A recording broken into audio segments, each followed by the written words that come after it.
नमस्कार विद्यार्थी मित्रांनो, मी अशोक पवार तुमचं सगळ्यांचं स्वागत करतो आपल्या वर्ल्ड ऑफ सायन्स म्हणजे सायन्स बाय अशोक पवार या ऑनलाईन प्लॅटफॉर्मवरती। विद्यार्थी मित्रांनो, गट क ची मुख्य परीक्षा झाली, त्याच्या अगोदर गट ब ची मुख्य परीक्षा झाली, यानंतर पूर्व परीक्षा पण झाली। आता जो विद्यार्थ्यांचा टार्गेट आहे तो गट क ची पूर्व परीक्षा आहे। तसेच जे आरटीओ ची तयारी करणारे विद्यार्थी आहेत, आता इथं गट क आल्यामुळं त्याच्यामध्ये त्यांना पूर्व परीक्षेसाठी कॉमन काय आहे, सायन्स हा सब्जेक्ट आहे। आता गट पूर्व परीक्षेला जेव्हा आपण क ला सामोरे जाता तर सामोरं जात असताना तुम्हाला एक अडचणीचा विषय ठरत असतो सायन्स। आता सायन्स विषय का ठरत असतो, कारण अपेक्षित जेवढे मार्क पाहिजे तेवढे मार्क विद्यार्थ्यांना येत नाही। आता जर या गोष्टीचा विचार केलो की मार्क का येत नाही, तर याला अनेक घटक कारणीभूत आहेत। पहिला घटक आहे संदर्भ काय वाचता, कोणत्या संदर्भाला भर देता आणि किती भर देता यावर पण खूप डिपेंड आहे। जसं मी तुम्हाला गट क ची मुख्य परीक्षा होण्याच्या अगोदर मी तुम्हाला सांगितलं होतं की प्राणी वर्गीकरणावर 3 ते 4 प्रश्न येण्याची शक्यता आहे आणि गट क ची मुख्य परीक्षा झाली त्याच्यामध्ये ॲनिमल क्लासिफिकेशन यानी प्राणी वर्गीकरणावर 3 प्रश्न होते आणि एक शास्त्रज्ञावर म्हणजे टोटल बायोलॉजीच्या 6 प्रश्नापैकी 4 प्रश्न हे क्लासिफिकेशन ऑफ ऑर्गॅनिझमवर होते। आणि ह्याच्या अगोदर पण मी ओरडून सांगितलं की बायोलॉजीमध्ये बाकी काही नका वाचू, पण पहिले हे वाचा। आता याच गोष्टीचं पाठीमागच्या 2-3 वर्षामध्ये जेवढं काही आपण शिकवलंय, 15 पैकी पूर्व परीक्षेला 13-14 मार्क विद्यार्थ्यांना आलेले आहेत आणि मुख्य परीक्षेला 20 पैकी सायन्स अँड टेक्नॉलॉजीचं विचार केलं तर 16+ मार्क किंवा 16च्या जवळपास आलेले आहेत।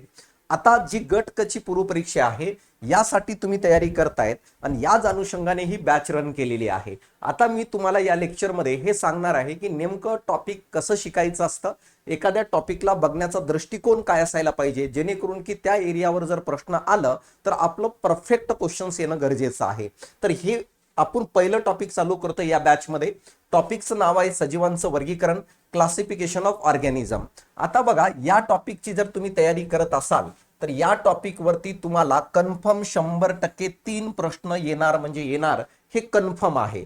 जर एवढं कन्फर्म सांगतोय मी की 3 क्वेश्चन्स तुमचे येणार म्हणजे येणार, तर तुमची तयारी पण त्याच लेवलची अपेक्षित असणं गरजेचं आहे। म्हणजे एकूण बायोलॉजीवर 9 प्रश्न विचारले जातात आणि 9 पैकी 3 प्रश्न हे क्लासिफिकेशन ऑफ ऑर्गॅनिझम यानी सजीवांच्या वर्गीकरणावर येतात। तर हे 3 पैकी 3 आरामशीर येऊन जातात। फक्त काही ठिकाणी एरिया खूप खाली आहे, यानी काय डिटेल जावं लागतं आणि काही ठिकाणी आपल्याला वरती काय पाहणं अपेक्षित आहे। आता बघा, या टॉपिकची आपण डिटेल माहिती घेऊया काय कसं असणार आहे। त्याच्या अगोदर बघा, ही बॅच आजपासून रन होत आहे। जे लोक गट क ची तयारी करतायत ते सायन्स 360 डिग्री बॅच जॉईन करा, ज्याच्यामध्ये मी 15 पैकी 15 प्रश्नांचा एरिया कव्हर करणार आहे। 40 लेक्चर मध्ये सगळं कव्हर करणार आहे। का? कारण 80-90 लेक्चर देऊन फायदाही नाही, त्याच्यातून आउटपुट येणार नाही। 40 लेक्चर मध्ये मी तुम्हाला 13 प्रश्नांची गॅरंटी देतो की तिथपर्यंत तुम्ही आरामशीर जाऊ शकता। ही बघा, बॅच जी आहे 40 लेक्चर मध्ये कंप्लीट होणार आहे। यामध्ये तुम्हाला PYQ संदर्भ दिलं जाणार आहे। PYQ यासोबतच 2000+ प्रॅक्टिस क्वेश्चन म्हणजे क्वेश्चनची प्रॅक्टिस करून घेतली जाणार आहे। तुम्हाला ऍप मध्ये ती उपलब्ध होऊन जाईल आणि याच्या व्यतिरिक्त 15 पैकी 15 प्रश्न कव्हर कसं होतील तो एरिया आपण कव्हर करणार आहे। यासाठी तुम्हाला सायन्स बाय अशोक पवार हे ऍप्लिकेशन डाउनलोड करायचे। 1299 रुपये फीस आहे आणि काही अडचण असेल त्या दिलेल्या नंबरवर कॉल करा। आता जे विद्यार्थी आरटीओ ची तयारी करत आहेत तर त्या विद्यार्थ्यांसाठी ही बॅच आहे आणि या बॅच मध्ये पण सेम 40 लेक्चर मध्येच पूर्ण कव्हर करणार आहे। आणि एवढं कन्फर्म सांगतोय की ज्या ठिकाणी आयोग खेळतोय त्याच ग्राउंडवर जाऊन आपल्याला खेळायचंय। अनवॉन्टेड काही शिकत बसायचं नाहीये। जसं मानवी शरीराचा भाग माझं सगळ्यात फेवरेट आणि सगळ्यात स्ट्रॉंग असणारा टॉपिक, पण त्याच्यावर प्रश्न येत नाही, मग मी तुम्हाला या ठिकाणी शिकून काय करणार, ते तर त्याला अर्थच उरत नाही राजा। यासाठी हे दोन्ही बॅचेस तुम्ही काय करू शकता, घेऊ शकता। सायन्स बाय अशोक पवार हे ऍप्लिकेशन डाउनलोड करायचंय। काही अडचण असेल तर दिलेल्या नंबरवर कॉल करा। आता बघा, सजीवांचं वर्गीकरण जर आपण बघितलं, या ठिकाणी मी तुम्हाला सांगू इच्छितो, वर्गीकरण जर बघितलं तर वर्गीकरणावर एकूण प्रश्नांची संख्या किती, क्लासिफिकेशनवर प्रश्नांची संख्या 3 आहे राजा। आता 3 प्रश्नांची संख्या आहे, तर हे कसं डिवाइड करता सर? या 3 प्रश्नाला डिवाइड करतो बघा, या 3 गटामध्ये डिवाइड करतो मी। एक कोणतं माहित आहे का? शास्त्रज्ञ। सगळ्यात पहिलं शास्त्रज्ञ आहेत, शास्त्रज्ञ। तर शास्त्रज्ञावर एक प्रश्न येण्याची पॉसिबिलिटी खूप जास्त आहे, म्हणून एकदाच विषय कंप्लीट करून टाकायचं की नेमकं कोणकोणत्या शास्त्रज्ञांनी काय काय दिवे लावले आहेत, कशाच्या बाबतीत, क्लासिफिकेशन ऑफ ऑर्गॅनिझमच्या बाबतीत। दुसरं पॉइंट काय आहे? दुसरं पॉइंट काय आहे, यामध्ये येतं मोनेरा नावाचा गट, मोनेरा नावाचा। दुसरं गट येतं तो म्हणजे प्रोटिस्टा नावाचा किंगडम, प्रोटिस्टा। तिसरं गट येतं त्याला कवक किंवा फंगी म्हणत असतो आपण. हे झालं तिसरं. यानंतर बघा या तिघांमधून एक प्रश्न येण्याची पॉसिबिलिटी आहे. आणि राहिलं काय माहित आहे का, वनस्पती वर्गीकरण आणि प्राणी वर्गीकरण. पण तुम्हाला या प्राणी वर्गीकरणावर जास्त भर द्यायचा आहे. 2 प्रश्न इथे येऊ शकतात. मग सर 2 आणि 2 तर 4 झाले, मग वनस्पती वर्गीकरणावर एखादा येईल का? कधी कधी काय करतात, तिन्हीचे तिन्ही प्रश्न प्लांट क्लासिफिकेशन आणि अॅनिमल क्लासिफिकेशनवर विचारून टाकतात. कधी कधी काय करतात, 2 क्वेश्चन्स हे अॅनिमल क्लासिफिकेशनवर, एक प्रश्न हे शास्त्रज्ञावर विचारून टाकतात.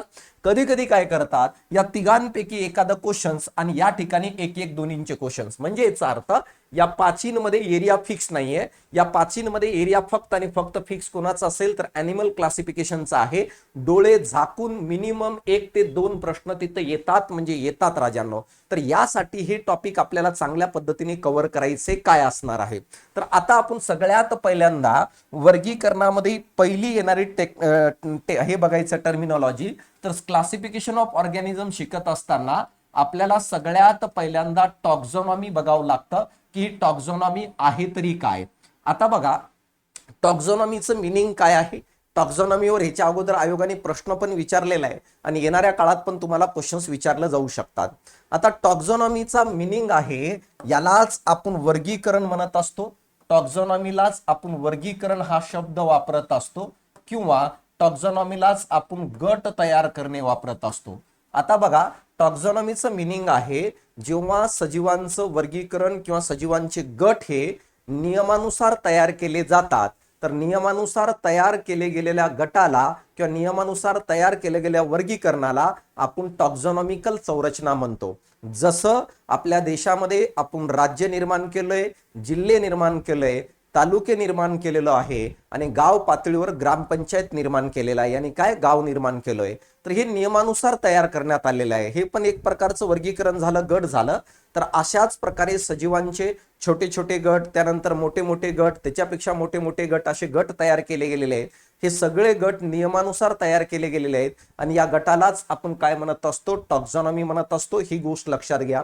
मग सर जर या गटाला टॉक्झॉनॉमी म्हणता तुम्ही, मग या टॉक्झॉनॉमीचा जर काही बघितलं तर सगळ्यात पहिल्यांदा तुम्हाला प्रश्न विचारलं जातं की टॉक्झॉनॉमी हा शब्द कुणी वापरला. आयोगाने अनेक वेळेस प्रश्न विचारलेला आहे की टॉक्झॉनॉमी हा शब्द पहिल्यांदा कुणी वापरला. तर या प्रश्नाचं उत्तर असायला पाहिजे तुमचं डी कॅन्डले नावाच्या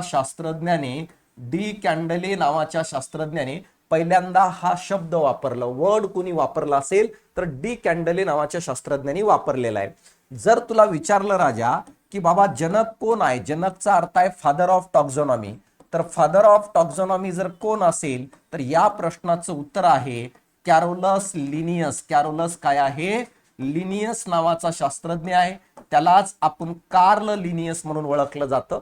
हे पण आयोगाने ह्याच्या पहिले प्रश्न विचारले 2024-25 ला. मी शिकवत असताना सांगत असतो की या ठिकाणी क्वेश्चन्स आलेला आहे, त्यानुसार तुम्हाला भर द्यायचं, म्हणजे वेळेवर रिव्हिजन मारायला सोपं जाईल की कोणाला जास्त रिव्हिजन द्यायचं आणि कोणाला कमी रिव्हिजन द्यायचं. आणि कमी कंटेंटमध्ये तुम्हाला 13 मार्क येऊ शकतात. जास्त वाचायची गरज नाहीये, 500-600 पानं तर काही वाचायची गरज नाहीये. आता बघा तर काय सांगितलं की शब्द डी कॅन्डले यांनी दिलेला आहे.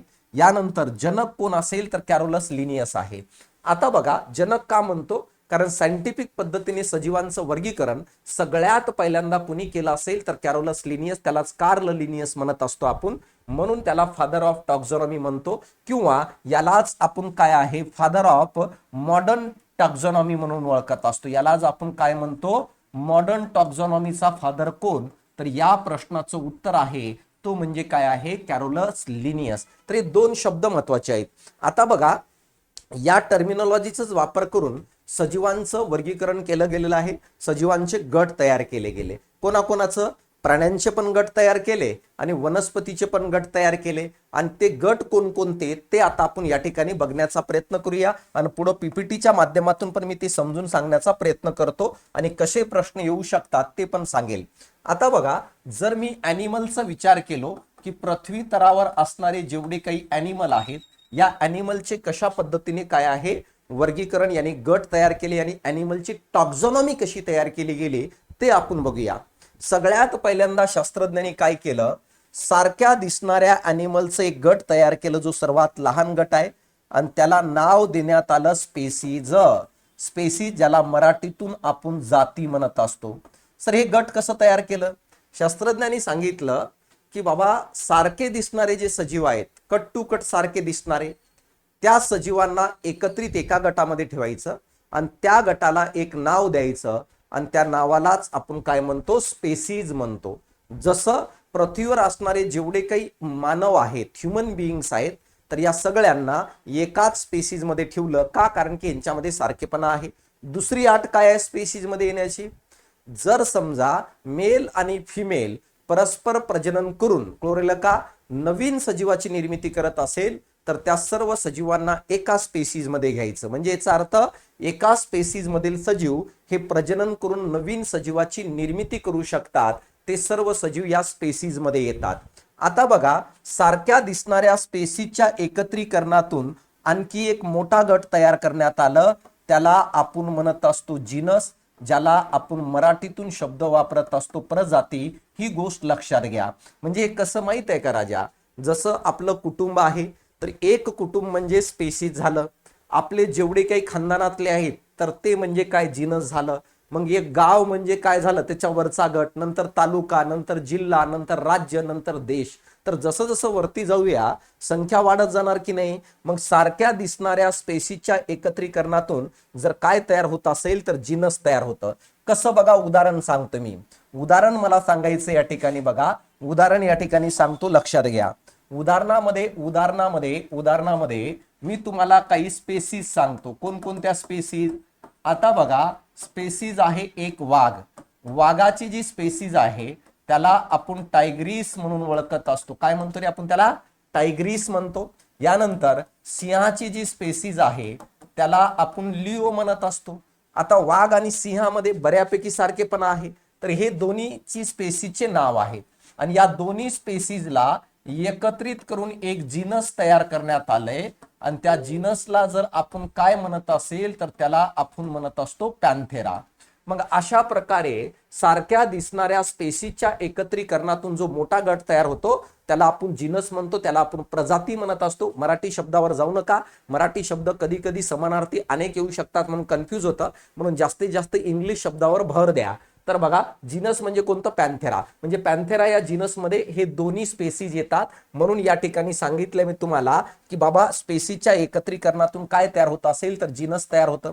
आता बघा, यानंतर जर बघितलं तर जीनसच्या एकत्रीकरणातून काय आहे तर कुटुंबाची निर्मिती होते. त्यालाच आपण फॅमिली म्हणत असतो. तिसरं जो आहे तर तो तयार होतं काय माहित आहे का? फॅमिली. याला मराठीतून आपण कुळ हा शब्द वापरतो, कुळ. यानंतर फॅमिलीच्या एकत्रीकरणातून जर काय तयार होत असेल तर त्याला इंग्लिश मधून म्हणत असतो आपण ऑर्डर, ज्याला आपण गण म्हणून ओळखत असतो. आणि ऑर्डर या गटाच्या एकत्रीकरणातून म्हणजे अनेक ऑर्डर एकत्र आले आणि त्याच्यातून तयार होतं त्याला आपण म्हणत असतो क्लास म्हणतो. मराठीतून त्याला वर्ग म्हणून ओळखलं जातं. आणि अनेक क्लासच्या एकत्रीकरणातून जर काय येत असेल तर त्याला आपण काय म्हणत असतो माहित आहे का? संघ, किंवा त्याला इंग्लिश मधून म्हणतो फायलम. त्यालाच आपण संघ म्हणून ओळखत असतो. आणि शेवटी अनेक फायलम एकत्र आल्यानंतर जे तयार होतं त्याला आपण किंगडम म्हणून ओळखत असतो, जो एक प्रकारचं त्याला आपण सृष्टी म्हणतो. आयोगाने अनेक वेळेस ह्याचा क्रम विचारलेला आहे की बाबा कशा प्रकारे क्रम आहे. तर सर्वात लहान गट जो आहे टॉक्झॉनॉमीचा, याला टॉक्झॉनॉमिकल संरचना किंवा स्ट्रक्चर ऑफ टॉक्झॉनॉमी म्हणतो. आणि स्ट्रक्चर ऑफ टॉक्झॉनॉमी मध्ये स्मॉलेस्ट कोण असेल तर तो असणारे स्पेसीज आणि लार्जेस्ट कोण असेल तर तो असणारे किंगडम. आता बघा, जर मी या ठिकाणी म्हणत असेल सर्वात जास्त सारखेपणा जर कोणत्या गटामध्ये असेल तर लक्षात राहू दे, स्पेसीज मध्ये आपल्याला सारखेपणा जास्त आढळताना दिसतं. का? कारण त्या गटामध्ये येणारे सजीव हे सर्वात जास्त सारखे दिसतात. छोटासा गट आहे आणि सारखे दिसणारे सजीव त्या ठिकाणी आपण घेतलेलो आहे. म्हणून स्पेसीज या गटामध्ये दिसणारे सजीव हे सगळ्यात सारखे असतात. जसं जसं तुम्ही वरती जाताल त्यानुसार सजीवांची संख्या वाढत जाते, प्राण्यांची संख्या वाढत जाते, लिव्हिंग ऑर्गॅनिझम ॲनिमलची संख्या वाढत जाते. आणि तसं तसं मला सांगा वेगळे पण वाढत जाताना आपल्याला दिसतं. मग मी जर तुम्हाला म्हटलो की खालून वरती जात असताना काय होत जाईल तर वेगळेपण जो आहे वाढत जातं ही गोष्ट लक्षात घ्या. आणि वरून खाली जर आलं कळवलेलं का वेगळे पण वाढत जातं आणि सारखे पण कमी होत जातं. सारखे पण काय आहे कमी होत जातं, कमी होतं. यानी काय आहे सिमिलॅरिटीज कमी होत जाते. कुठून कुठं स्पेसिस कडून किंगडम कडे गेल्यानंतर सिमिलॅरिटीज काय आहे ही कमी कमी होत जाते. का? कारण संख्या वाढत चालली आहे आणि संख्या वाढत चालत असल्यामुळं मला सांगा हे सगळं आपल्याला होताना या ठिकाणी दिसतात मित्रांनो. तर ही गोष्ट आपल्याला समजणं गरजेचं आहे. तर हे कळणं गरजेचं आहे. तर वेगळे पण वाढत जातं आणि सारखे पण काय आहे कमी होत जातं. कुठून स्पेसिस कडून कोणाकडे जात असताना किंगडम कडे.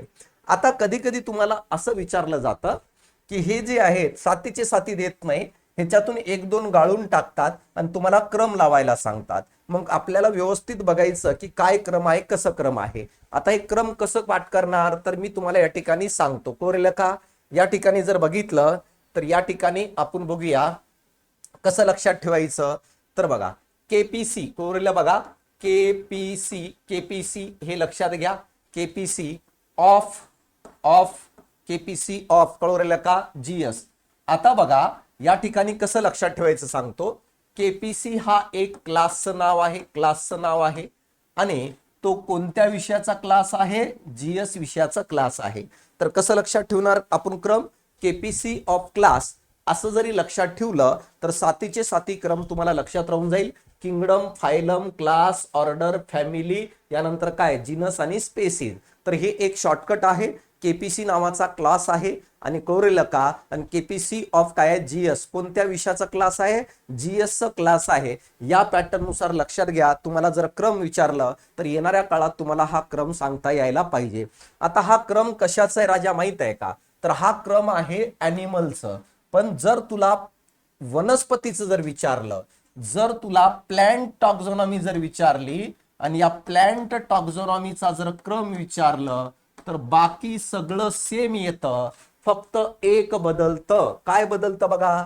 हा जो फायलम आहे या शब्दाच्या जागेवर फक्त आणि फक्त डिव्हिजन हा शब्द येतो. बाकी काही बदल होत नाही. समजलं. तर कोणता शब्द येतो डिव्हिजन. बाकी सगळं तसंच आहे. पहिलं स्पेसिस यानंतर पुढचं जर काय असेल तर जिनस असणार आहे. जिनसच्या एकत्रीकरणातून काय असेल तर फॅमिली असणार आहे. फॅमिलीच्या एकत्रीकरणातून काय असेल तर त्याला ऑर्डर म्हणूया. ऑर्डरच्या एकत्रीकरणातून काय रे क्लास म्हणूया. आणि फक्त क्लासच्या एकत्रीकरणातून इथं प्राण्यांमध्ये ॲनिमल मध्ये फायलम फक्त या ठिकाणी डिव्हिजन येतं आणि बाकी सगळ्यात वरती इथं पण आपण म्हणू शकतो किंगडम सृष्टी येतं. ही गोष्ट आपल्याला समजणं गरजेचं आहे. तर अशा प्रकारे ही टॉक्झॉनॉमिकल संरचना आहे. तुम्ही म्हणताल सर एकदम साधी कन्सेप्ट आहे, मग एवढं डिटेल का एवढं वारंवार का सांगताय? कारण या टॉक्झॉनॉमीवर 2023 ला प्रश्न आहे, 2024 ला प्रश्न आहे, 2025 लाही प्रश्न आहे. तर या कारणामुळे मी म्हणतोय येणाऱ्या काळात पुन्हा विचारू शकतात. तर आपल्याला परफेक्ट माहित असणं गरजेचं आहे. कुठेही एक्सक्यूज सोडायचं नाही. जो एरिया परफेक्ट आहे तिथं आपल्याला चान्स घ्यायची गरज नाहीये, तिथं परफेक्ट करायचं. तर याला आपण टॉक्झॉनॉमिकल संरचना म्हणून ओळखत असतो. ही गोष्ट लक्षात घ्या. ह्याच्या मी नोट्स पण उपलब्ध करून देतो. नोट स्वरूपामध्ये आपलं बुक आहे.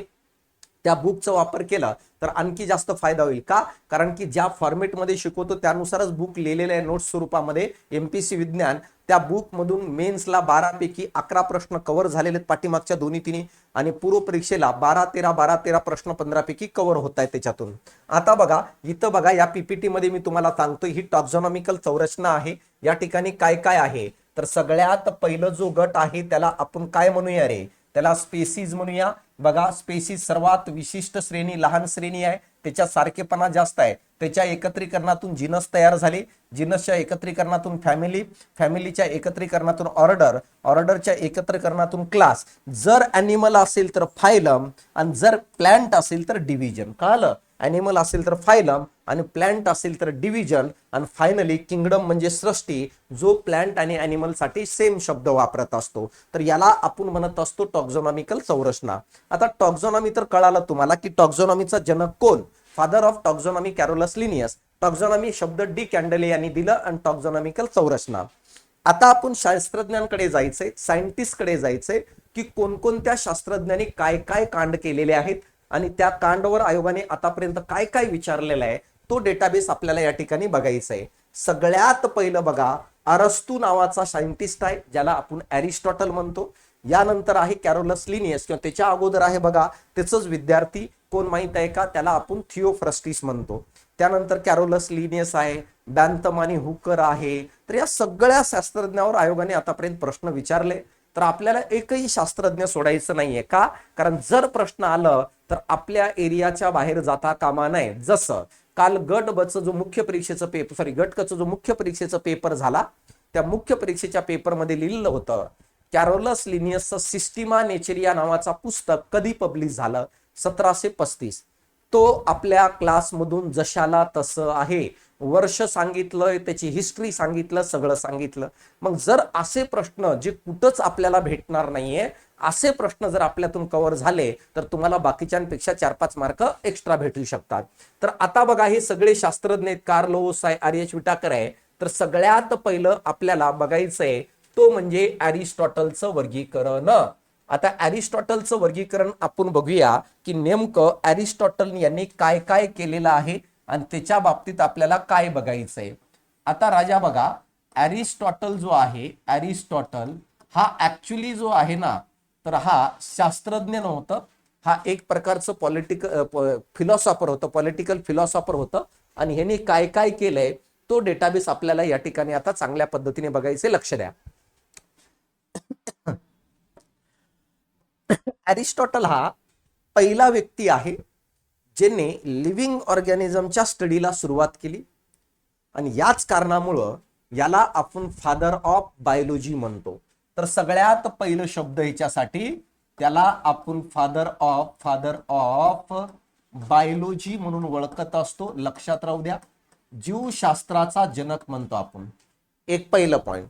दुसरं पॉइंट, प्राणी खूप आवडायचे याला आणि प्राण्यांचा अभ्यास करत होतं म्हणून याला फादर ऑफ झूलॉजी म्हणून ओळखत असतो.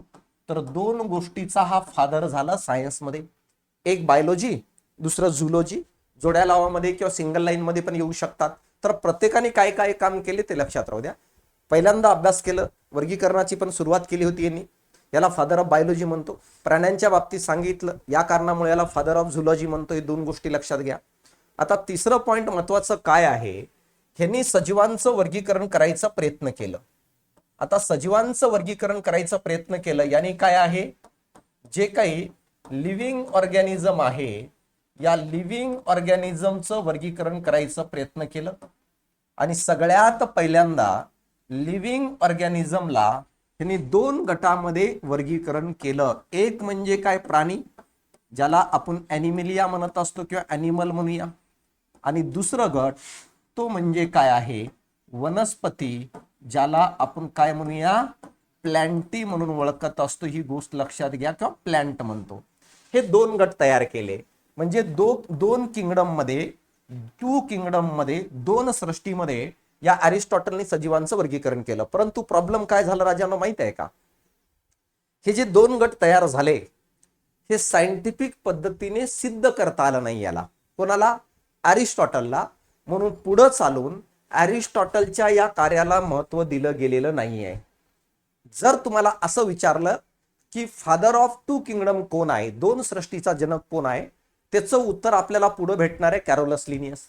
पण तुम्ही म्हणताल तर ह्यांनी पण सुरुवातीला केलं की नाही, केलं, परंतु ह्याचं वर्गीकरण जे केलं ह्याला स्पष्ट करता आलं नाही, ह्याला सिद्ध करता आलं नाही. म्हणजे कसं माहित आहे का, हे वर्गीकरण सायंटिफिक पद्धतीने कसं बरोबर आहे सांगता आलं नाही. जसं उदाहरणार्थ मी एखादं गणित दिलं सॉल्व्ह करायला आणि एका विद्यार्थ्याने पटकन हात वरती केलं, सर माझं झालं, पण गडबडीमध्ये त्यांनी चुकीचं उत्तर सांगितलं. मग तो पहिला आलं का रे, नाही. त्याच्यानंतर जो कोणी मला राईट उत्तर सांगेल तो फर्स्ट आला ना. ह्यांनी सगळ्यात पहिल्यांदा हात वरती करून सांगितलं की सजीवांचं वर्गीकरण दोन गटात होतं, क्लासिफिकेशन ॲनिमल आणि प्लॅन्ट. लोकांनी विचारलं सांग कसं होतं, त्या प्रश्नाचं उत्तर ह्याला देता आलं नाही. म्हणून मित्रांनो माहित आहे का, ह्याच्या वर्गीकरणाला पुढे चालून कुठेही जागा भेटलेली नाहीये. फक्त हिने काय केलंय तेवढं लक्षात राहू द्या, कसं कांड केलं ते लक्षात राहू द्या. आता अरिस्टॉटल काय म्हणतो, प्राण्यांचं वर्गीकरण जर करायचं असेल तर तो ब्लडच्या कलरवरून करू शकतो. ब्लड कलर जो आहे रक्ताच्या रंगावरून आपण करू शकतो असं तो सांगतो. आणि अरिस्टॉटल म्हणतो की 2 गटामध्ये आपण यांचं वर्गीकरण करूया. विथ रेड ब्लड असणारे, विथ रेड ब्लड असणारे यानी काय आहे, लाल रक्ताचे असणाऱ्या प्राण्यांचा एक गट करूया. आणि दुसरा गट म्हणतोय तो विदाऊट रेड ब्लड असणारे, विदाऊट रेड ब्लड असणारे यानी काय आहे, लाल रक्ताचे नसणारे, असे 2 गट तयार केलं. इथं क्वेश्चन्स रिफ्लेक्ट होऊ शकतो. काय म्हणतील, रक्ताच्या रंगावरून कोणत्या शास्त्रज्ञाने प्राण्यांचं यानी ॲनिमलचं क्लासिफिकेशन केलं, तर या प्रश्नाचं उत्तर आहे अरिस्टॉटल बाबा. यांनी काय केलं, अशा प्रकारे वर्गीकरण केलं 2 गटामध्ये. आता कसं केलं असेल रे, जसं विथ रेड ब्लड असणाऱ्यामध्ये मानव येईल, मासे येईल, उभयचर अँफिबियन्स येईल, रेप्टाइल्स येईल, पक्षी येईल, तर हे सगळे येतात. विदाऊट रेड ब्लड असणाऱ्यामध्ये कॉकरोच मध्ये रेड ब्लड बघितले का तुम्ही, नाही. जे कीटक वगैरे इन्सेक्ट असतात त्याच्यामध्ये बघितलंय का, नाही. तर ते विदाऊट रेड ब्लड असं केलं. यानंतर तो म्हणतो की वनस्पतींचे 3 गट तयार करू आपण. कोणकोणते, पहिलं गट तयार केलं त्यांनी श्रब्स नावाचं, बघा पहिलं गट तयार केलं त्यांनी श्रब्स नावाचं, श्रब्स नावाचा हा गट. यानंतर जर बघितलं तरी हर्ब्स, पहिलं गट तयार केलं तर त्यांनी, त्याला आपण हर्ब्स म्हणत असतो. यानंतर दुसरं गट तयार केलं आपण, त्याला श्रब्स म्हणतो. आणि तिसरं गट तयार केलं त्यांनी, त्याला आपण काय आहे, ट्री म्हणून ओळखत असतो. लक्षात राहू द्या. आता सर यांचं मिनिंग काय आहे, हर्ब्स जे असतात ना याला आपण औषधी वनस्पती म्हणत असतो. यानंतर श्रब्सला आपण झुडपे म्हणतो आणि ट्रीला आपण वृक्ष म्हणून ओळखत असतो. असं वर्गीकरण केलं कुणी, अरिस्टॉटलने. परंतु बघा या वर्गीकरणाला पुढे चालून कुठेही मान्यता भेटली नाहीये, म्हणून हे जास्त डिटेल करायची गरज नाही. पण इतर विचारू शकतात, इथं विचारू शकतात, म्हणून एवढं फक्त आपल्याला लक्षात घ्यायचंय काय असणार आहे. मग बघा इथं अरिस्टॉटलचं वर्गीकरण वनस्पतीचं, ट्रीज, श्रब्स आणि हर्ब्स म्हणजे औषधी वनस्पती, श्रब्स म्हणजे झुडपे आणि तिथं वृक्ष असं केलं त्यांनी. वृक्षामध्ये कोणाला ठेवलं, जसं आंबा, वडाचे झाड, झुडपांमध्ये गुलाब, जास्वंद, आणि या ठिकाणी औषधी वनस्पतीमध्ये तुळस आणि गवत यानी रोपटे टाईप, रोपटे असे रोपटे जे औषधात काम करतात ते अशा पद्धतीने घेतलं. ॲनिमलचं वर्गीकरण विथ रेड ब्लड असणारे, लाल रक्त असणारे, बघा हत्ती दिले, पोपट दिले, मासा, बेडूक वगैरे. विदाऊट रेड ब्लड असणाऱ्यामध्ये या ठिकाणी स्टार फिश, गोगल गाय, यानंतर जेली फिश वगैरे हे सगळे असणार आहेत. तर अशा प्रकारचं वर्गीकरण यांनी केलं. परंतु याच्या आधारे पुढे वर्गीकरण चालू झालं नाही. वर्गीकरण कोणाच्या आधारे पुढे चालू झालं मी ते पुढे सांगतो. पण एवढं डेटाबेस तुम्हाला क्लिअर झाला असेल. बोर्डवर जेवढं सांगतोय त्याच्या बाहेर तुम्हाला काही करायची गरज नाहीये. आता बघा दुसरा शास्त्रज्ञ येतं, तो म्हणजे त्याचाच विद्यार्थी, यालाच आपण काय म्हणत असतो, थिओफ्रस्टिस म्हणतो. मग बघा आता दुसरा शास्त्रज्ञ आहे त्याला आपण काय म्हणत असेल, तर त्याला आपण म्हणत असतो थिओफ्रस्टिस, थिओफ्रस्टिस म्हणून ओळखत असतो. आता बघा थिओफ्रस्टिसला आपण काय काय म्हणतो. हा अरिस्टॉटलचा विद्यार्थी होता, याला बॉटनी खूप आवडायची, त्याचाच अभ्यास केला, म्हणून याला आपण काय म्हणतो, फादर ऑफ बॉटनी म्हणून ओळखत असतो. वनस्पती शास्त्राचा जनक म्हणतो, ही गोष्ट लक्षात घ्या. वनस्पती शास्त्राचा जनक कोण असेल, थिओफ्रस्टिस, जो अरिस्टॉटलचं काय आहे, विद्यार्थी आहे. आणि हे आपल्याला बारकाईने व्यवस्थित समजणं गरजेचं आहे, काय आणि कशा प्रकारे असणार आहे म्हणून. क्लिअर इथपर्यंत. आता बघा याच्या व्यतिरिक्त आणखी काय केलं रे मित्रांनो, माहित आहे का, ह्यांनी काय केलं, एक पुस्तक लिहिलंय. ते पुस्तक विचारू शकतात बरं. जसं या पुस्तकाचं नाव आहे हिस्टोरिकल प्लॅन्टरम, हिस्टोरिकल प्लॅन्टरम नावाचा हा पुस्तक कुणी लिहिलं असेल, तर या शास्त्रज्ञाचं नाव आहे थिओफ्रस्टिस. आणि तुझ्या माहितीसाठी सांगतो, हे बॉटनीवरील पहिले पुस्तक आहे. बॉटनीवरील पहिले पुस्तक म्हणून आपण कोणाला ओळखत असेल, तो आहे हिस्टोरिकल प्लॅन्टरम नावाचा पुस्तक. आणि या पुस्तकाचं जन्मदाता कोण असेल, तर त्याचं नाव आहे थिओफ्रस्टिस भाऊ. कोणतं नाव आहे, थिओफ्रस्टिस भाऊ, हा त्याचं काय आहे, जन्मदाता आहे. हे लक्षात घ्या. आता या व्यतिरिक्त काही केलं का, हो या व्यतिरिक्त केलं ना राजा त्यांनी. तो काय म्हणतो माहित आहे का, त्याचं म्हणणं आहे की वनस्पतीचं वर्गीकरण 3 गटात होत नाही, 4 गटामध्ये होतात. बरोबर का. हा म्हणतो की जी वनस्पती आहे, जे प्लॅन्ट आहे, या प्लॅन्टचं वर्गीकरण 3 गटामध्ये होत नाही, 4 गटामध्ये. तेव्हा याला विचारलं कोणते 4 गट, तर तो म्हणतो सगळ्यात पहिलं हर्ब्स नावाचा गट, यानी काय औषधे वनस्पती. यानंतर म्हणतो श्रब्स नावाचा गट, यानी काय रे झुडपे. आणि त्यानंतर म्हणतो झुडप्यांपेक्षा कोरले का. यानंतर तिसरं म्हणतं ते अंडर श्रब, झुडपांसारखाच असणार आहे पण त्याच्यापेक्षा थोडं खाली. आणि चौथं गट तो म्हणतो ट्री, यालाच आपण काय म्हणत असतो, वृक्ष म्हणतो. तर याने 4 गटात वर्गीकरण केलं, हर्ब्स, श्रब्स, यानंतर अंडर श्रब्स आणि चौथं काय आहे, ट्रीज. आयोगाने आतापर्यंत एवढं खाली गेलेलं नाही. आयोगाने इथं प्रश्न विचारलं होतं की बॉटनीचा जनक कोण आहे, तर थिओफ्रस्टिस. झुलॉजीचा जनक कोण आहे, तर मित्रा माहित आहे का, तो अरिस्टॉटल. आणि बायोलॉजीचा जनक कोण आहे, अरिस्टॉटल. पण काय सांगता येईल, येणाऱ्या काळात आपण प्रश्न आल्यानंतर बघणार, तोपर्यंत दुसरे पास होणार, आपण पुढची प्रीची तयारी करणार, असं नको व्हायला पाहिजे. एरिया कन्फर्म आहे ना, एक प्रश्न येतो तर आपली ताकद पण त्या एरियावर तेवढी जास्त असायला पाहिजे. म्हणून मी शिकवत असताना पारंपरिक पद्धतीने न शिकवता आपलं सरळ काय आहे, सर्जिकल स्ट्राईक टाईप शिकवणं असतं. म्हणजे काय, जिथं प्रश्न येणार तो पार्ट आपण पहिले घेणार, जिथं प्रश्न येत नाही किंवा कमी येतात तो पार्ट आपण लेट घेणार. का, कारण सुरुवातीला एनर्जी तुमची थोडी जास्त असते आणि सुरुवातीला जर आपण मार्क येणाऱ्या टॉपिकला कव्हर केलो की तुमचे मार्क हे पटापट पटापट कव्हर होत जातात. म्हणून मी क्लासिफिकेशन पासून चालू केलोय, वर्गीकरणापासून चालू केलोय. नाहीतर मी किडण्या फिडण्या मोजत बसलो असतो, हृदय मोजत बसलो असतो, हृदय कसं काय भावनिक होतो ते सांगत बसलो असतो, मेंदूतला कोणता सेंटर आहे जो एखाद्याबद्दल प्रेम करायला आपल्याला भावना प्रकट करतो त्याच्याबद्दल सांगत बसलो असतो, कोणतं मेंदूचा भाग आहे जो एखाद्याबद्दल आपल्याला तिरस्कार निर्माण करण्यासाठी कारणीभूत असतो ते सांगत बसलो असतो. पण त्याचा फायदा तुला तिकडं झाला असतं, पण पेपरमध्ये नाही. पेपरमध्ये फायदा करायचा असेल तर द पॉइंट सर्जिकल स्ट्राईक करावी लागेल आपल्याला. तर आता बघा, तर हे केलं, परंतु ह्याच्या वर्गीकरणालाही पुढे चालून कुठेही मान्यता भेटली नाही, जागा भेटली नाही. म्हणून बघा किती महान मूर्तिमय उदाहरण आहे थिओफ्रस्टिस. यालाच आपण वनस्पती शास्त्राचा जनक, फादर ऑफ बॉटनी म्हणून ओळखत असतं. वनस्पतींचं 4 गटात वर्गीकरण केलं, ट्रीज, यानंतर श्रब्स, अंडर श्रब्स आणि हर्ब्स केलं. कळलं का, म्हणजे काय रे, लार्ज वूड असणारे वृक्षामध्ये झुडपे, झुडप्यापेक्षा थोडे जे लहान असतात त्यांचं एक गट बनवलं. आणि तिसरं हर्ब्स म्हणजे औषधी वनस्पती. वेगळं काही केलं नाही. ह्याच्या गुरूंनी मांडलेल्या वर्गीकरणामध्ये एकच गट ऍड केलं, त्या गटाचं नाव आहे अंडर श्रब. कुणी केलं असेल तर थिओफ्रस्टिसने केलेलं आहे. तर अशा प्रकारे हे 2 शास्त्रज्ञ झालेले आहेत. आता बघा, इथून पुढे डायरेक्ट जी एंट्री होते तो म्हणजे काय, मॉडर्न कालावधीमध्ये सगळ्यात जास्त फेमस असणारा कार्यकर्ता. आणि त्याला बघितल्यानंतर कदाचित तुम्ही ओळखू शकता जर तुम्ही सायन्सचे विद्यार्थी असताल तर, तो हा महान शास्त्रज्ञ that is called as a कॅरोलस Linnaeus. मित्रांनो माहित आहे का, हा तोच कार्यकर्ता आहे ज्याला सगळ्यात जास्त मानलं जातं क्लासिफिकेशन ऑफ ऑर्गॅनिझम मध्ये. का, कारण प्रत्येक सायंटिफिक क्लासिफिकेशनचा आधार जर कुणी घालून दिला असेल तर या भाऊनी घालून दिलं, ज्या भाऊचं नाव काय आहे तर कॅरोलस लिनियस आहे. अनेक गोष्टीचा हा जन्मदाता आहे, अनेक गोष्टीचा हा काय आहे, जनक म्हणून ओळखत असतो आपण, याला फादर म्हणून ओळखत असतो. आणि ह्याच्यावर आयोगाचा सर्वात जास्त भर असतं. आणि रिसेंटली जो गट बची जी मुख्य परीक्षा, गटकची जी मुख्य परीक्षा झाली 12 काय आहे जुलैला, त्याच्यामध्ये यावर एक प्रश्न विचारण्यात आलेलं होतं.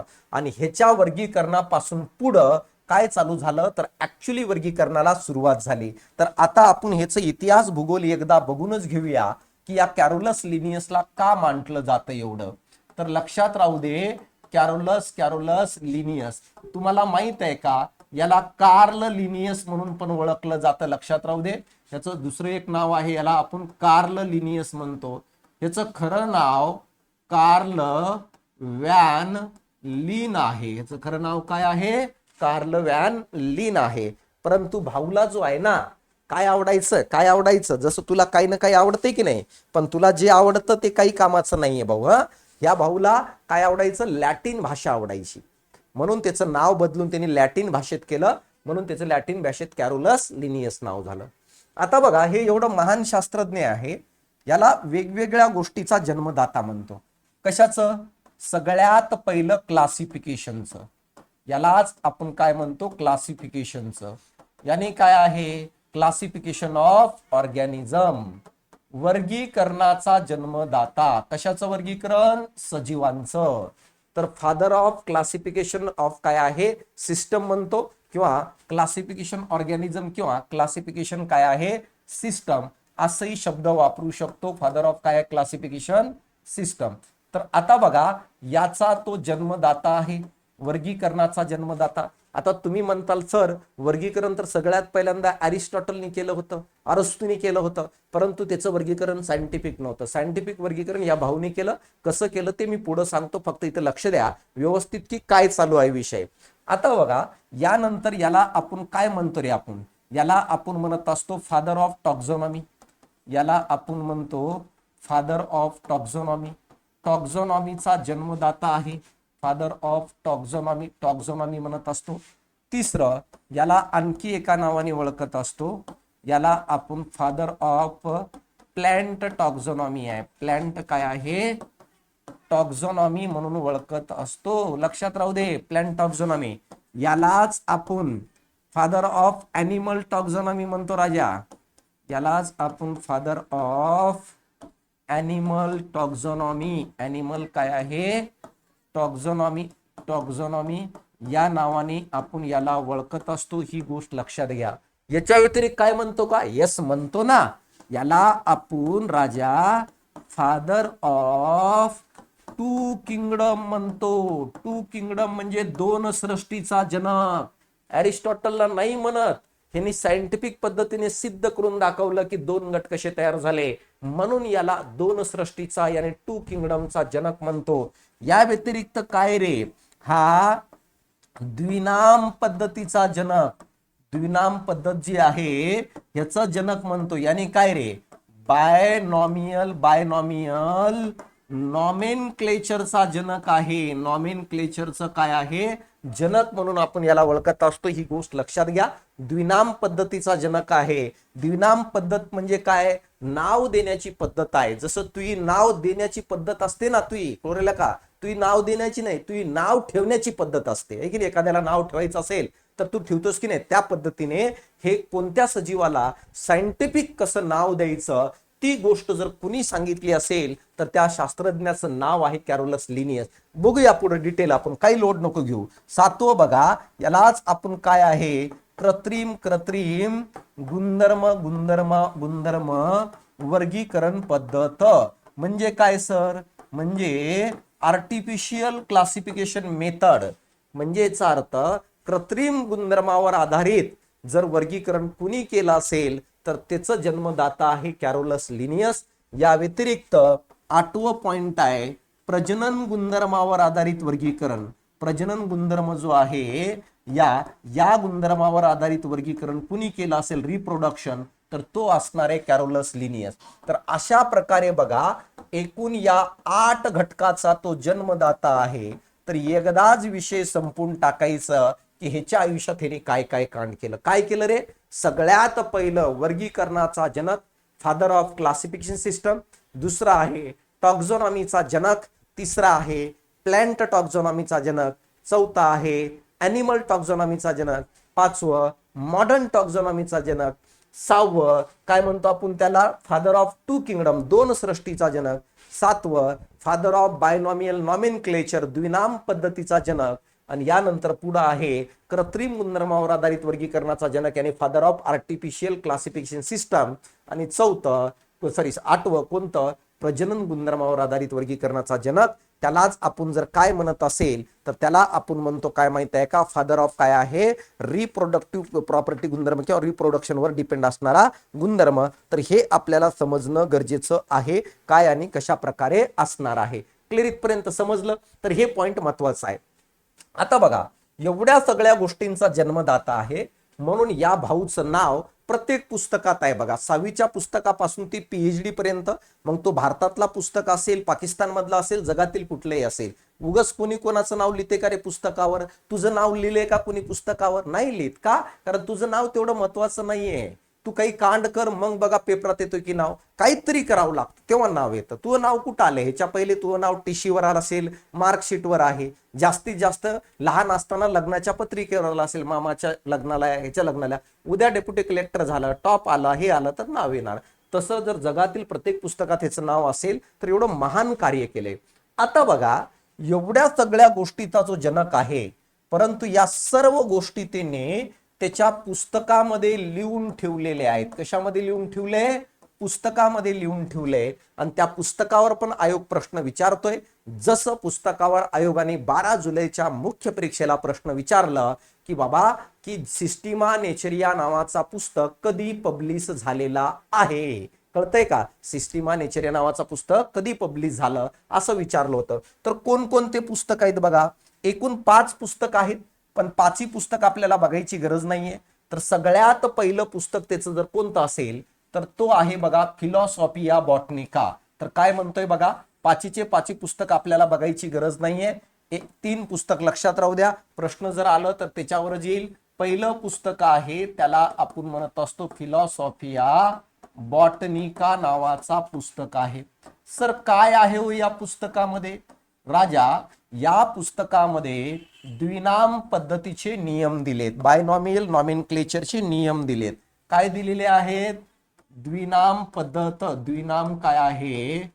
पद्धतीचे नियम दिलेले आहेत. विचारलं जाईल बायनॉमियल नॉमेनक्लेचरचे रूल्स कशामध्ये आहेत, कोणत्या पुस्तकात आहे? तर पुस्तकाचं नाव आहे फिलॉसॉफिया बॉटनिका.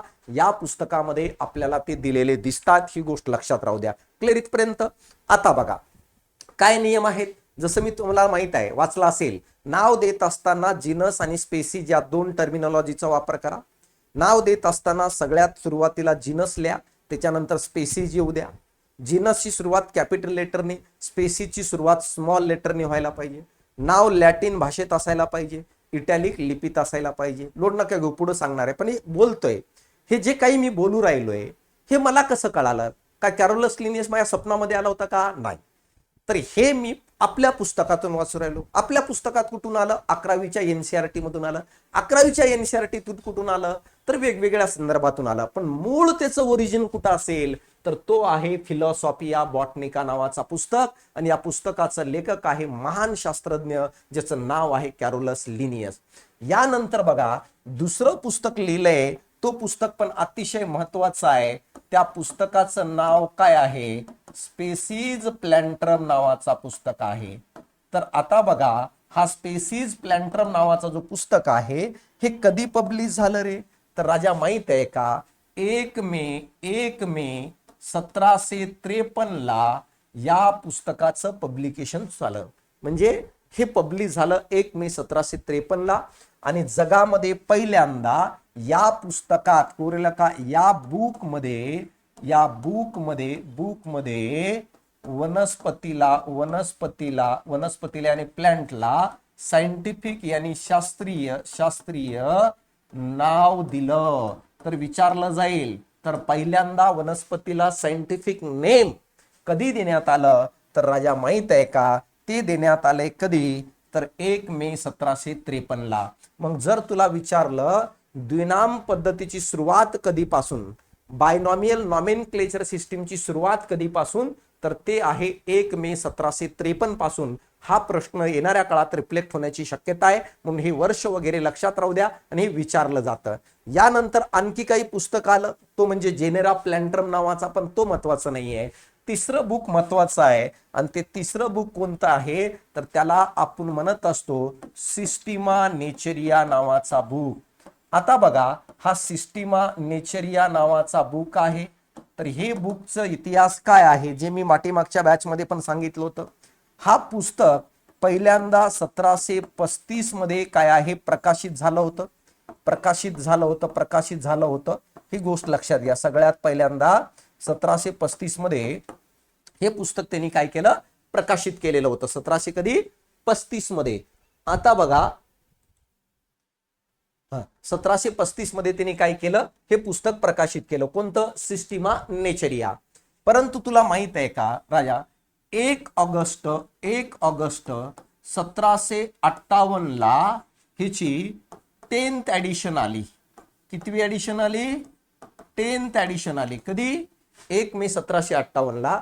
आणि जेव्हा ह्याच्यात ही 10th एडिशन आली त्यावेळेस यामध्ये त्यांनी काय केलं? प्राण्याला नाव दिलं. प्राण्याला काय आहे? नाव दिलं. ही गोष्ट लक्षात राहू द्या. म्हणजे याचा अर्थ सायंटिफिक नावाची सुरुवात ॲनिमलला कधीपासून झाली? 1 मे 1758 आणि प्लॅन्टला कधी 1 मे 1753.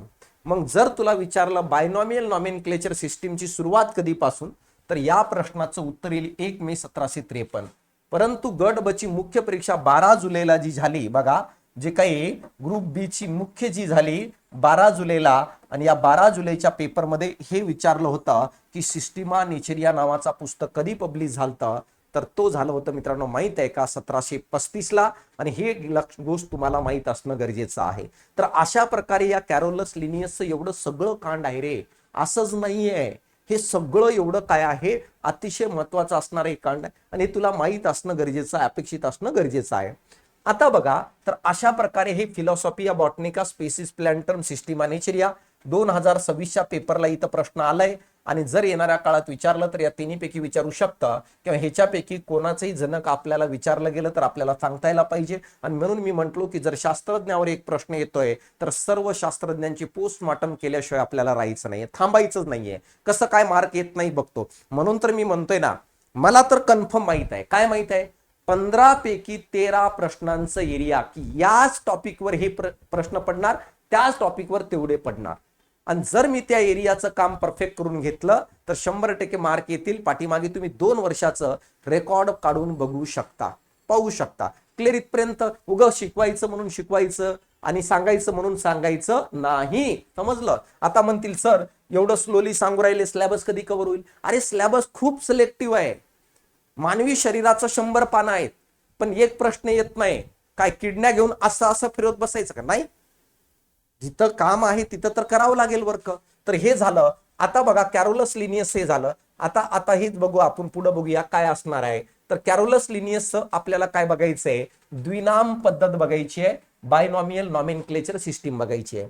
तर द्विनाम पद्धत ही कधी मांडलं बघा, जर बघितलं तर या ठिकाणी कॅरोलस लिनियसची आपल्याला द्विनाम पद्धत बघायची, बायनॉमियल नॉमेनक्लेचर.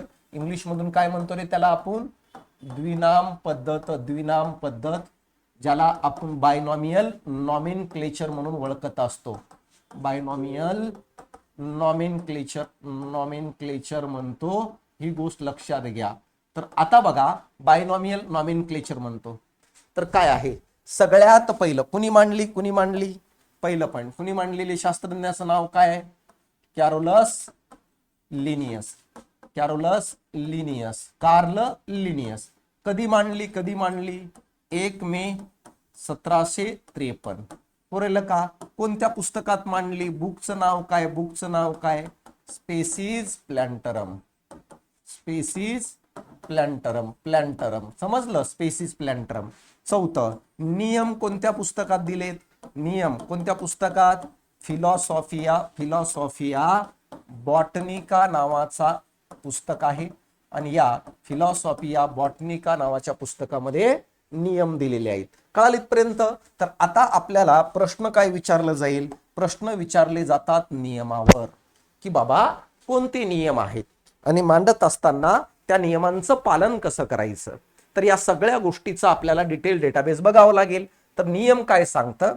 सगळ्यात पहिलं सांगतो नियमामध्ये 2 शब्दाचा वापर होईल. 2 शब्दाचा काय आहे? शब्दाचा वापर केलं जाईल. कोणते 2 शब्द?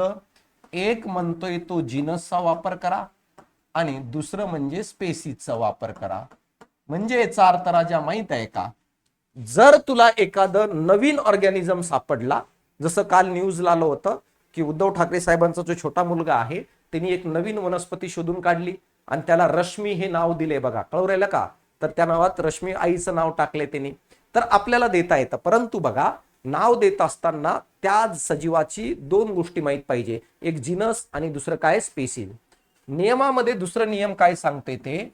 सुरुवात जी आहे ही जिनस पासून व्हायला पाहिजे आणि शेवटी कोण असायला पाहिजे? शेवटी स्पेसिस असायला पाहिजे. म्हणजे सुरुवातीला जिनस आणि नंतर काय लिहा? स्पेसिस लिहा. हे लक्षात घ्या.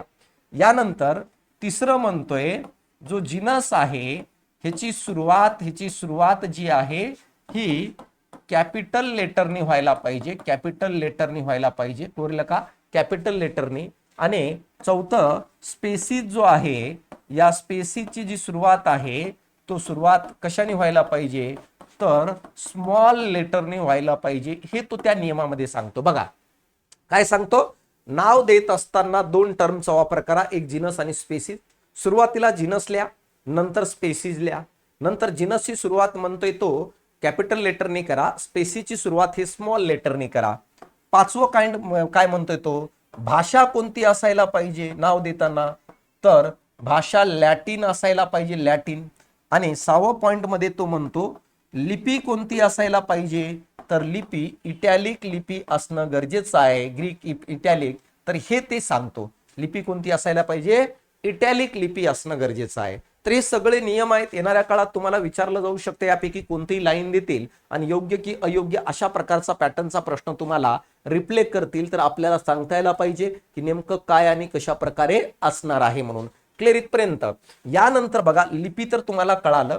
पुढं काय आहे, पुढं 7वं पॉइंट काय म्हणतोय तो, की जे काही अल्फाबेट आहेत, तर अल्फाबेट जे आहेत ह्यांची संख्या 3 पेक्षा कमी असू नये, 3 पेक्षा काय कमी असू नये आणि 13 पेक्षा जास्त असू नये, असं ते सांगतोय. बरोबर का, 3 पेक्षा कमी असू नये. जो नाव देतोय ना त्याच्यामध्ये अल्फाबेटची संख्या 3 पेक्षा कमी असू नये आणि 13 पेक्षा जास्त असू नये, हे नियमामध्ये त्यांनी सांगितलेलं आहे. यानंतर पुढं काय म्हणतो माहित आहे का, पुढं म्हणतो हाताने जर लिहित असेल, हाताने लिहिताना नावाला लिहिताना काय करावं, अंडरलाईन करावी, अंडरलाईन अधोरेखित करावे. जर तू हाताने नाव लिहित असेल तर नाव लिहून झाल्यानंतर खाली अंडरलाईन द्यावी, समजलं. आणि पुढं काय म्हणतोय तो, नावाच्या शेवटी नाव देणाऱ्याचे नाव लिहावे, डॉट देऊन, लिहावे डॉट देऊन, असं तो म्हणतो. कळालं इथपर्यंत. तर एवढे नियम आहेत, लक्षात घ्या. पुन्हा एकदा सांगतो, बायनॉमियल नॉमेनक्लेचरची सुरुवात कुणी केली, कॅरोलस लिनियसने सांगितले. कधी सांगितलंय, 1753 ला. कोणत्या पुस्तकात, स्पेसिस प्लॅंटरम या पुस्तकामध्ये त्यांनी सांगितलंय.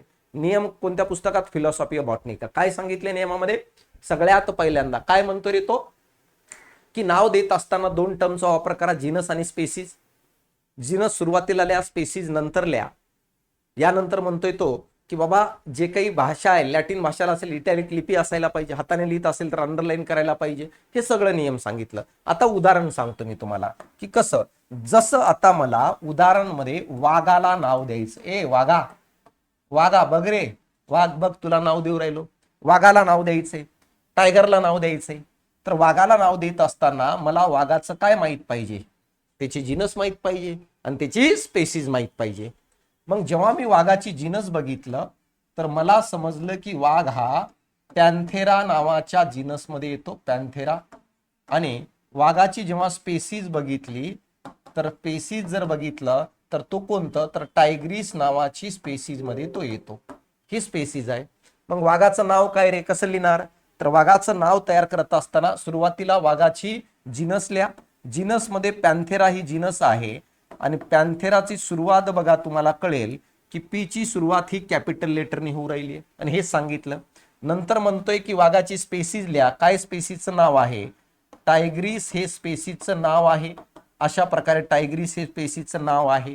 तर बघा, तर काय म्हटलं मी तुम्हाला की बाबा सुरुवातीला जिनस नंतर स्पेसिस आणि इथं टीची स्मॉल टी, इथं कॅपिटल पी, म्हणजे याचा अर्थ स्पेसिस स्मॉल नाही आणि या ठिकाणी जिनस काय कॅपिटल नाही. पुढं काय म्हणतोय तो, लॅटिन भाषेत असायला पाहिजे, इटॅलिक लिपीत. अल्फाबेट 3 पेक्षा कमी असू नये, 13 पेक्षा जास्त असू नये. आणि जर समजा हाताने जर नाव लिहित असेल तर खाली अशा पद्धतीने अंडरलाईन करावी. कळलं. आणि ज्यांनी नाव दिलं डॅश देऊन त्याचं पुढं नाव लिहा. जसं लिनियसनी हे नाव दिलं असेल तर LINN अशा प्रकारे पुढे शॉर्ट फॉर्म मध्ये लीन हा लिहू शकतो. तर यालाच आपण द्विनाम पद्धत, यालाच आपण बायनॉमियल नॉमेनक्लेचर सिस्टम म्हणतो. ही गोष्ट आपल्याला समजणं गरजेचं आहे राजांनो, आणि हे आपल्याला कळणं गरजेचं आहे. तर इथं तेच दिलेलं आहे. तर या ठिकाणी जर बघितलं दोन नाम पद्धत, टू नॉम सिस्टीम म्हणतो, जिनस आणि स्पेसिस. या ठिकाणी मँगीफेरा इंडिका हे आंब्याचं नाव आहे. आणि हाच प्रश्न आयोगाने 2026 मध्ये रिसेंटली झालेल्या पेपरमध्ये विचारलं की आंब्याचं शास्त्रीय नाव काय आहे. तर मँगीफेरा इंडिका हा त्याचं नाव आहे. मँगीफेरा हा त्याची प्रजात आहे आणि इंडिका ही त्याची काय आहे, जात, यानी काय स्पेसीज आहे. जीनस मँगीफेरा आहे आणि हे काय आहे, इंडिका. तर हे आपल्याला समजणं गरजेचं आहे काय असणार आहे. तर बघा आता काय एनसीईआरटी मध्ये पॉइंट्स दिलेत रे.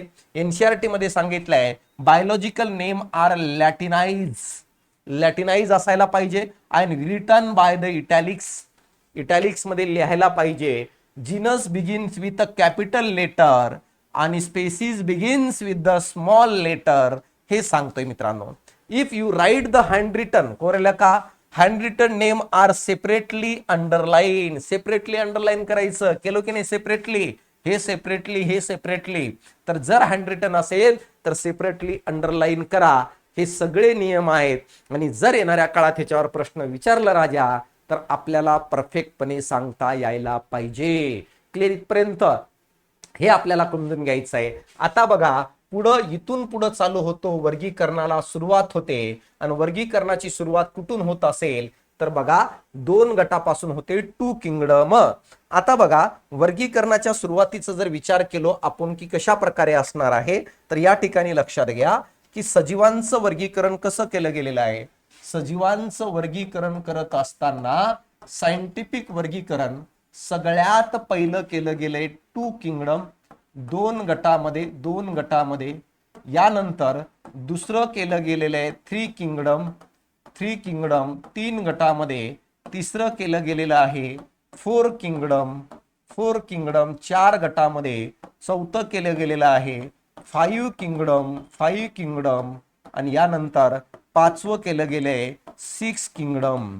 तर आता आपल्याला हे सगळं बघायचं आहे की बाबा 2 किंगडम कुणी मांडलं, कसं मांडलं, त्याच्यावर काय प्रश्न आलेत आतापर्यंत, येणाऱ्या काळात काय येऊ शकतो, हे सर्व डेटाबेस आपण याच ठिकाणी क्लिअर करून घेणार आहे. यासाठी फक्त व्यवस्थित लक्ष देणं गरजेचं आहे आणि अपेक्षित पण आहे हे कळणं गरजेचं आहे. जसं बाकीचे तर आपण नंतर बघूया, पण त्याच्या अगोदर मी तुम्हाला एक झलक म्हणून 2 किंगडम सांगतो कुणी मांडलं आणि कधी मांडलं.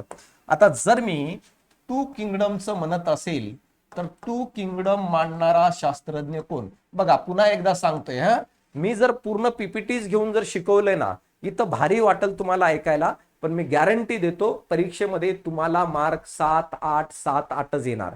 13+5 मार्क जर वाढवायचा असेल तर बोर्डवरूनच करावं लागेल. का? कारण युजलायझेशन जास्त काळ राहत नाही. कट्टप्पाने बाहुबलीला कसं मारलंय ते कळत नाही आपल्याला आतापर्यंत.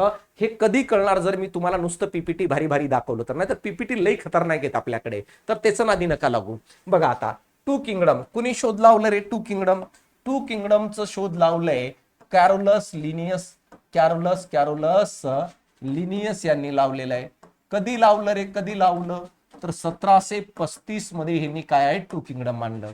1735 मध्ये कॅरोलस लिनियस येऊन काय म्हणतो माहिती आहे का, ऍक्च्युली सजीवांचं वर्गीकरण 2 गटात होतं. 2 गटात होतं. कोणत्या 2 गटामध्ये तर हा काय सांगतो की सजीवांचं वर्गीकरण 2 गटात होतं. एक म्हणजे काय प्राणी यानी काय ॲनिमल या गटामध्ये. आणि दुसरं सांगतो तो म्हणजे वनस्पती. हे 2 गट यानी काय 2 किंगडम. यालाच आपण प्लांट म्हणतो. तर लोकांनी याला सांगितलं अरे येड्या ही गोष्ट तर अरस्तू यानी अरिस्टॉटल सांगून गेलता, तू नवीन काय सांगतोय. तर तो म्हणतो की अरिस्टॉटल जे सांगत होतं ते बरोबर आहे, फक्त त्याला बोलता आलं नाही. आणि आता मी सिद्ध करून दाखवतो की हे 2 गट कसे तयार झाले. म्हणजे याचा अर्थ कॅरोलस लिनियस यांनी हे 2 गट गुणधर्मांच्या आधारे तयार केलं. कशाच्या आधारे? गुणधर्म. असे अनेक गुणधर्म घेतले, पण महत्वाचे 2 गुणधर्म घेतले होते. एक म्हणजे पोषण पद्धत यानी काय रे, मोड ऑफ न्यूट्रिशन म्हणतो आपण इंग्लिश मधून त्याला, मोड ऑफ न्यूट्रिशन पोषण पद्धत. आणि दुसरं ते म्हणजे पेशी भित्तिका, ज्याला आपण सेल वॉल म्हणत असतो. त्याला आपण काय म्हणतो? सेल वॉल म्हणतो. आता काय म्हणतो कॅरोलस लिनियस, या 2 गुणधर्मांच्या आधारे हे 2 गट तयार होतात. कॅरोलस लिनियस म्हणतो पोषण पद्धतीनुसार, मोड ऑफ न्यूट्रिशन नुसार जे ॲटोट्रॉफ्स आहेत ते सगळेचे सगळे वनस्पती गटात जातील आणि जे हेट्रोट्रॉप्स आहेत ते सगळेचे सगळे जर कुठं जात असेल तर ते ॲनिमल मध्ये जातील. तर सरळ त्याचं म्हणणं, जे स्वतःच अन्न स्वतः तयार करतात ते सगळे प्लॅन्ट या गटामध्ये जातील, ज्यांना अन्न तयार करता येत नाही ते ॲनिमल या गटामध्ये जातील. त्याचनुसार तो म्हणतो ज्याच्यामध्ये सेल वॉल प्रेझेंट आहे ते सगळेचे सगळे प्लॅन्ट मध्ये जातील आणि ज्याच्यामध्ये सेल वॉल अब्सेंट आहे ते सगळेचे सगळे या ठिकाणी ॲनिमल मध्ये जातील. हीच गोष्ट कॅरोलस लिनियसला सांगता आली आणि हीच गोष्ट अरिस्टॉटलला सांगता आली नाही. याच कारणामुळे याला फादर ऑफ टू किंगडम म्हणतो आपण. आता बघा मग सर याच्यावर प्रश्न काय विचारला जाईल, हेच कोणत्या गुणधर्मांचा वापर होतो हे विचारलं जाऊ शकतात. परंतु ह्याचे काही ड्रॅबॅक्स आहेत. काय? कॅरोलस लिनियसनी जो हे वर्गीकरण केलं, या वर्गीकरणामध्ये पृथ्वी तलावर असणाऱ्या सर्व सजीवाला जागा भेटली नाही. मग विचारू शकतात की टू किंगडम मध्ये खालीलपैकी कोणत्या लिव्हिंग ऑर्गॅनिझमला स्पेस मिळालेलं नाहीये, जागा मिळाली नाही, तर कोण कोण होते आणि का भेटली नाही त्याचं कारण ऐकून घ्या. सगळ्यात पहिलं जे ज्याला जागा भेटली नाही तो होतं बॅक्टेरिया. बॅक्टेरियाला का भेटली नाही? कारण काही बॅक्टेरिया हे स्वयंपोषी होते, ॲटोट्रॉप्स होते, तर काही बॅक्टेरिया हे परपोषी हेट्रोट्रॉप्स होते. मग कसं जागा देता येईल रे? एकतर ऑल ॲटोट्रॉप्स असायला पाहिजे होते किंवा ऑल हेट्रोट्रॉप्स. ऑल ॲटोट्रॉप्स असले असते तर वनस्पतीत ठेवलं असतं, ऑल हेट्रोट्रॉप्स असले असते तर प्राणीत ठेवलं असतं. परंतु तर काही बॅक्टेरिया स्वतःचा अन्न स्वतः तयार करतात, काहींना सवय आहे दुसऱ्याकडून भीक मागून खायची. मग कसं काय? म्हणून कॅरोलस लिनियस म्हणतो हे राहायच्या लायकीची नाही आहे. एकाच घरात ठेवणार होतो पण एका घरात राहायच्या लायकीची नाही आहेत आणि माझ्याकडे 2च घर आहेत म्हणून मी यांना काही जागा देत नाही. दुसरं कोणाला जागा भेटली नाही? दुसरं जागा भेटली ती म्हणजे काय, युग्लिना सारखे काही युनिसेल्युलर ऑर्गॅनिझम होते. आता युग्लिनाला का भेटली नाही? कारण युग्लिनाचं वेगळंच मॅटर आहे.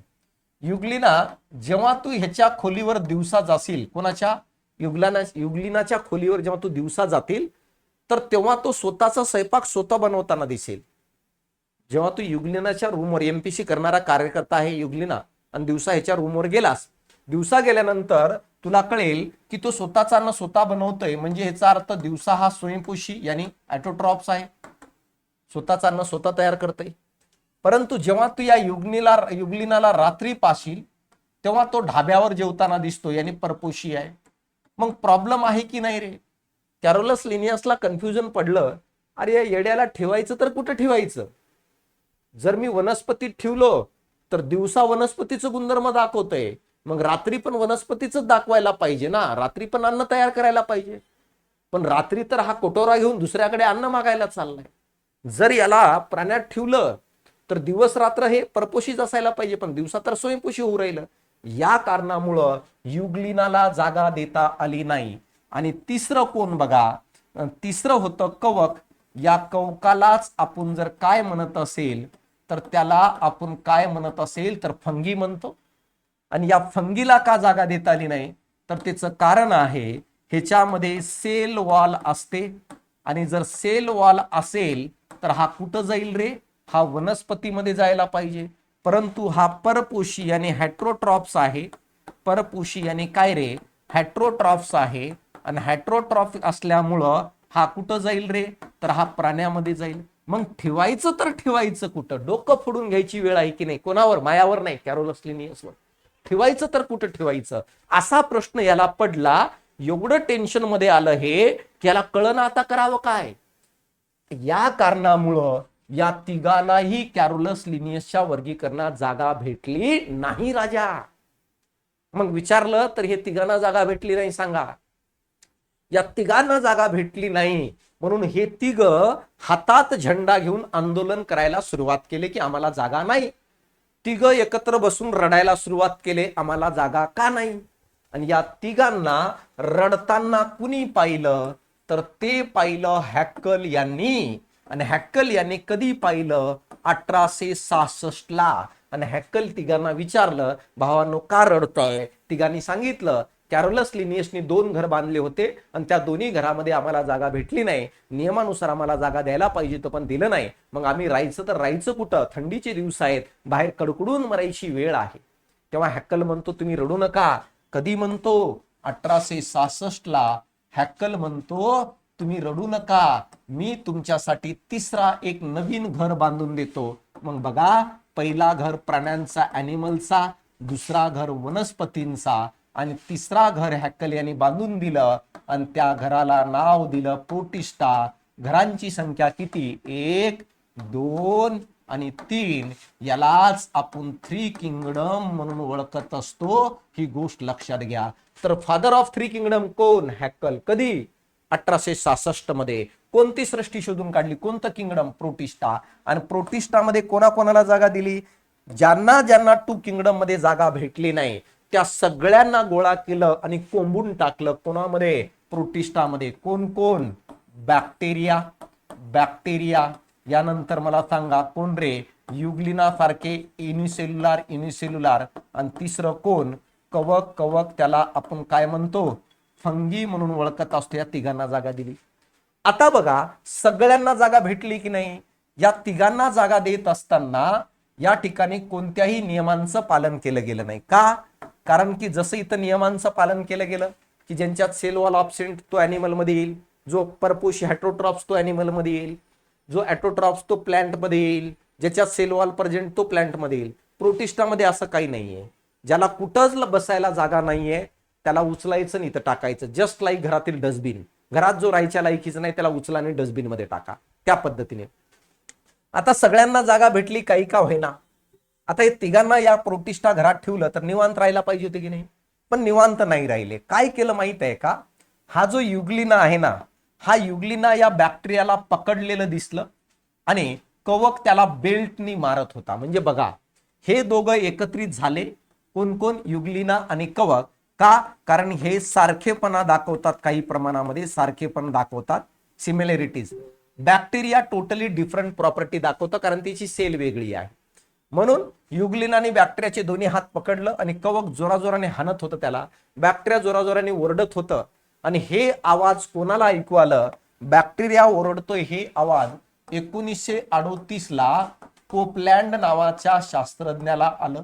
आणि कोपलँड नावाचा शास्त्रज्ञ प्रोटिस्टा या घरामध्ये डोकावून बघितलं खिडकीतून, तेव्हा त्याला दिसलं युग्लिना बॅक्टेरियाचे दोन्ही हात पकडलेलं होतं आणि कवक दनादन हाणत होतं, म्हणून तो ओरडत होता. कोपलँड गेला बॅक्टेरियाकडे, म्हटलं भाऊ का मार खातोय एवढं?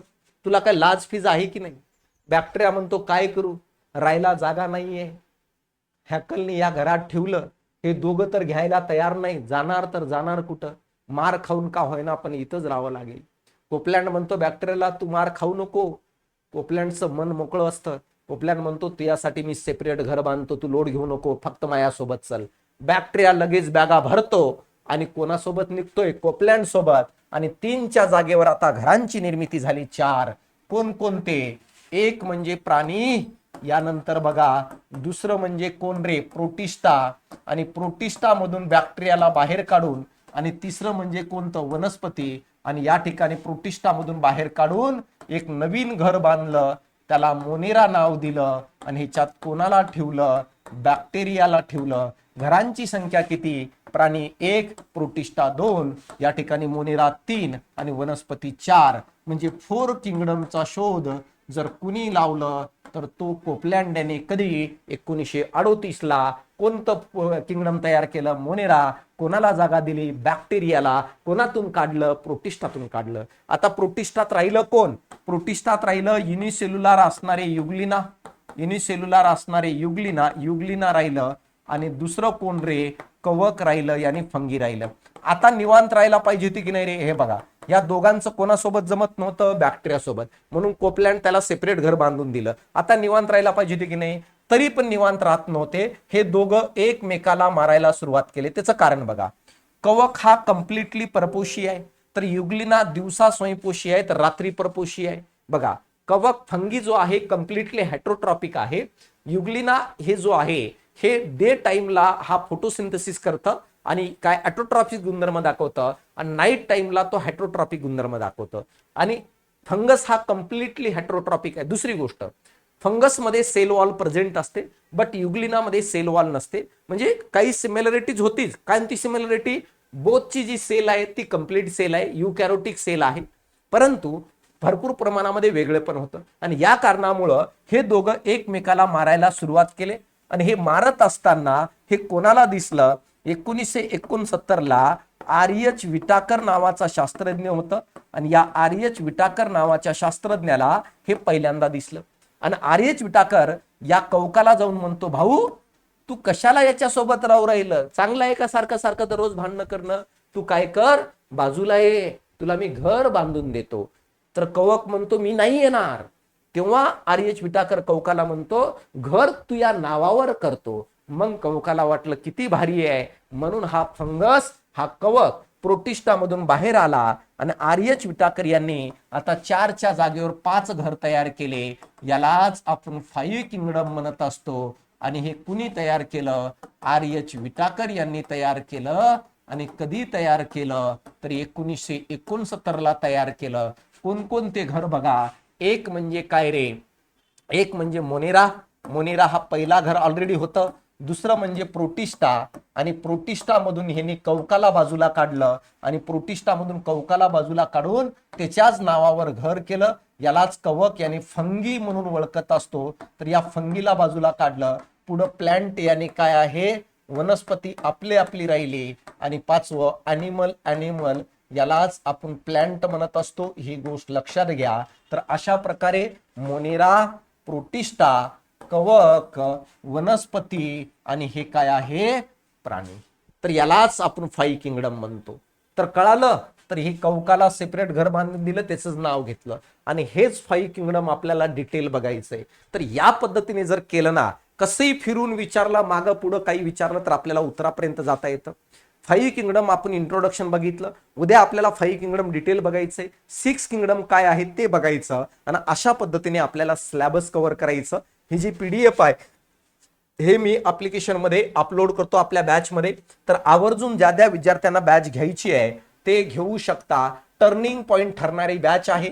जे RTO ची तयारी करतायत त्या विद्यार्थ्यांना पण आपण आरामशीर 13+ मार्क आणून देऊया. कटलं तरी एखादं जाईल जर एक्सेप्शनच विचारलं आणि जर आपलं नशीब चांगलं असेल तर आउट ऑफ किंवा 14-13 मार्क आरामशीर येऊन जातात. आणि हे गट कची काय आहे, पूर्व परीक्षेसाठी स्पेशल बॅच आहे. सगळं सिलेबस कव्हर होणार आहे. एकही पॉइंट असं सोडलं जाणार नाहीये. 2000+ प्रश्नांची प्रॅक्टिस देणार आहे मी तुम्हाला शीट. यानंतर PYQचं बुकलेट पण उपलब्ध करून देणार आहे.